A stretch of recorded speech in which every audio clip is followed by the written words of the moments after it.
எல்லாம் நிறைய பேர் வந்துட்டு இருந்தாங்க. அப்புறம் இந்த கார்த்திகை மாதம்தான் போனோம். அப்போ அந்த ஐயப்பன் கூட்டம் அவங்களும் நிறைய பேர் இருந்தாங்க. வேனில் ஐயப்பன் சாமி நிறைய சாமிங்கெல்லாம் வந்திருந்தாங்க. அவங்க கூட்டம் ஃபுல்லாக நிறையா இருந்துச்சு. இங்கே பாருங்களேன், இந்த சைட் கார் பார்க் பண்ணிவிட்டு இங்கேருந்து ஒரு 2 கிலோமீட்டர்ஸ் வரும்னு நினைக்கிறேன். இங்கேருந்து நடந்து போகணும் அந்த சாமி சிலை கிட்ட போகிறதுக்கு. மறுபடியும் அங்கேருந்து அந்த சைட் போகிறதுக்கு அங்கேயும் மாட்டு வண்டி இருக்குது. அங்கேருந்து அங்கே அந்த மாட்டு வண்டியில் போய்க்கலாம். ஒரு ஆளுக்கு 10 ருபீஸ் சார்ஜ் பண்ணுறாங்க மாட்டு வண்டியில். நார்மலாக இதுக்கு 2 பேர் போனால் அதுக்கு டிக்கெட் எடுத்துக்கணும் மாட்டு வண்டிக்கு. இங்கேருந்து போகிறக்கு மாட்டு வண்டியெல்லாம் இல்லை, நார்மலாக நடந்து போனது. இதான் வயல் புல்லெல்லாம் போட்டிருப்பாங்க போல். நல்லா சூப்பராக முளைச்சிருச்சு. இங்கே பாருங்களேன் எவ்வளோ சூப்பராக இருக்குதுன்னு சொல்லிட்டு.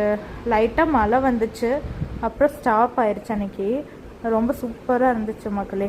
இங்கே பாருங்களேன் எவ்வளோ சூப்பராக இருக்குன்னு.